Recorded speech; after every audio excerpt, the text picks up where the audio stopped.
How's it going, Grant here, and welcome to my very first triple camera comparison. So like the title suggests, I've got the Sony Xperia 1 Mark II, the iPhone 11 Pro Max, and the Samsung Galaxy Note 10 Plus. Now this will be a comparison in low light conditions, so if you're looking for a comparison in good light conditions, I'll leave links to the comparison videos somewhere in the description or in the cards if you want to go ahead and check those videos out for yourself. Now, as I always do, this will be a comparison in full auto mode. The images were taken on the Xperia 1 Mark II's Camera Pro app and the stock camera apps on both the Note 10 Plus and the iPhone 11 Pro Max. And so like I always do, I'll take a bunch of photos and videos. Of course, it's going to be in low light conditions here.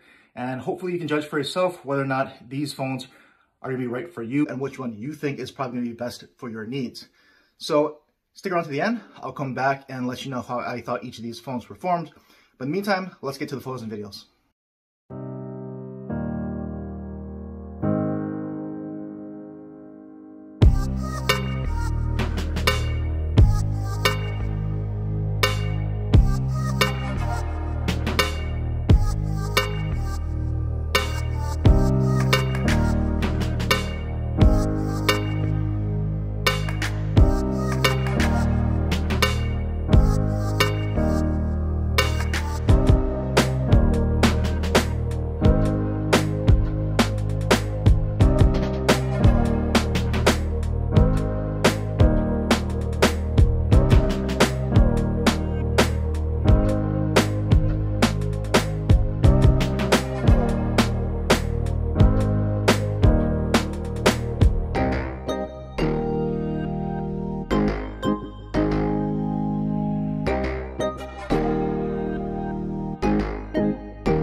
Hey everyone, so here's some quick sample footage here at night with all three phones, Xperia 1 Mark II, Note 10 Plus, and iPhone 11 Pro Max. And so again, I apologize, it's nothing exciting, but again, given the current pandemic, I'm not really straying too far here. So again, this is a pretty decently lit situation. You can see all the lights here. You can see how they each do into that light there. Looks like in the viewfinder, at least, the Note 10 Plus is flaring the most, but the Xperia, while not the brightest, it is handling that light the best. So that Zeiss lens coating seems to be doing its job there. And so we'll walk this way to test stabilization, but also go into a more darker environment here. So you can see how it performs going from a little more light to very little light here. So you kind of test the low light performance of each of these phones at the same time. And also pay attention to any kind of jittering. Usually in low light, when you're walking around, the stabilization tends to jitter around a bit. So pay attention to that. As you can see here, I've just got these walkway lights. As I pan this way, I've got some of the lights coming off the building, but otherwise it is very dark. So if you're ever in a situation where you need good low light performance, you know, practical use cases again. You know, you go out with your friends and family a lot, I'm sure, dimly lit restaurants, nightlife, bar scene, whatever. You may need a phone that can perform well in low light. So again, just a quick sample here in low light from all three of these phones here.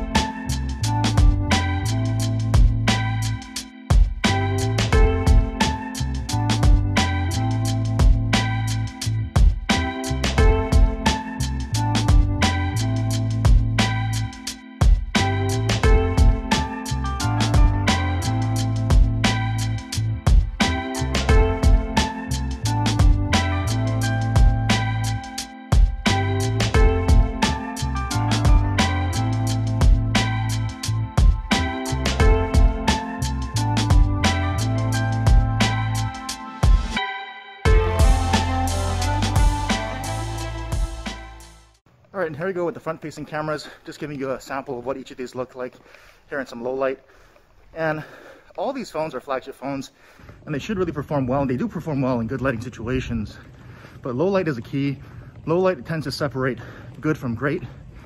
So I think it's important to show you guys samples of how each of these phones perform, not just photos, but also video here in some low light situations. So hopefully this gives a good idea of not just the video performance, but also a lot of stabilization here as well, and even some of the audio, since I just passed by a water fountain here, so that's interfering with the noise.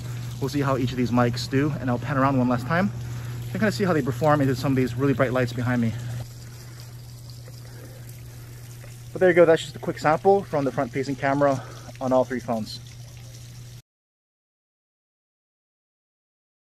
Okay, so now that you've seen all the photos and videos for yourself from all three of these phones, which one do you think did the best? Which one do you think will work best for you? Leave a comment down below and we'll continue with the conversation down there. But to conclude this video, I'll let you know how I thought each of these three phones performed. And let's start out with the Xperia 1 Mark II. And from the rear-facing cameras, actually, in pretty decent lighting, I thought this did pretty well. I actually like the results coming out of the Camera Pro app in auto mode. Other than pitch black, the photos are coming out pretty well. It actually has scene detection, so it's detecting a night scene, and so it will actually take a long exposure shot, giving you a fairly well-balanced low light photo. And so again, other than extreme low light, I think it balances out the photo pretty well, and by that I mean it keeps the dark skies pretty dark without introducing too much noise, and controlling a lot of the bright lights. So other than extreme bright lighting conditions, which pretty much no phone can control, it's actually doing a pretty good job, and I think above average from most other phones, and really reducing that lens flare. And so I think the Zeiss optics and that lens coating here is doing its job. Now that being said, I think Sony still needs to add a dedicated computational night mode, because that's just a standard feature that's being expected on smartphone cameras these days, and it'll really come in handy for folks who actually like that feature and actually really want to not just brighten up the overall photo, but use computational algorithms to actually control the shadows and really just tighten up the overall photo. And so I think Sony really needs to go ahead and add that dedicated night mode for people who want that. But for people who are purists, I think you're going to actually like the results coming out of the Camera Pro app. And especially if you take the time to tweak the manual settings, it gives you a very natural photo and it can give you a really fairly balanced shot. But if you want a much more dynamic shot, you want a brighter shot, I really think the night mode addition here, if Sony can come out with that in an update, will be a very nice addition for most people. And as far as video on the Xperia 1 Mark II, I think everything I pretty much said about the still photos applies to the video performance. So again, I think you're going to get a fairly well-balanced shot in decent lighting conditions, fairly well-controlled lights with minimum lens flare, unless you're in extreme light conditions. And if you move into really darker scenes, it's going to look like how your eye sees it. It's going to be very dark. So if you don't care about illuminating your subject in that respect, and you don't want it bumping up the ISO, and you want to actually look dark and look like night and actually look like what you're seeing, the Xperia 1 Mark II will do that for both photos and video. Now, of course, where the Xperia 1 Mark II falls short still here is in its front-facing camera performance. It's not too bad, actually. It didn't do as bad as I thought it would do in low light, but comparatively to the 3, I thought it probably performed the worst. Now moving on to the iPhone 11 Pro Max, again for still photo photography and low light, this probably did the best and actually gives you a lot of flexibility in auto mode.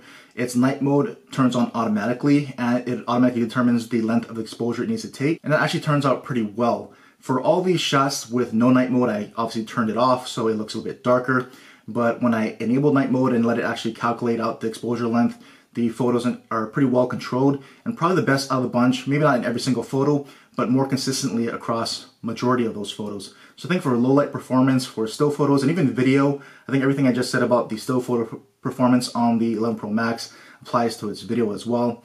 I think it has the most well balanced, because if you move into really extreme dark light like you saw in that video, it started to adjust the ISO and brighten up the scene enough so you can actually see. Now yes, that's at the risk of some noise, but at least you're able to see what you're filming without having to turn on the flash, which just pretty much ruins all video quality or picture quality. And that being said, the thing to note here is that the 11 Pro Max does not have night mode in its ultra-wide camera or its front-facing camera. So from a main camera perspective, I think it did the best out of the 3. From an ultra-wide, it was just too dark and it's not too usable in most low-light conditions. Same goes for the front-facing camera. It does not fare very well in low light, and hopefully Apple adds night mode to both those lenses going forward. Now, moving on to the Galaxy Note 10 Plus, as far as still photos without night mode, I think this probably performed about the worst of the 3, and that's personal preference to me. I think if you like a brighter photo, you're going to like the Note 10 Plus the best, but even in auto mode without night mode, it gets way too bright for my tastes. The dark areas of the photo are just too bright,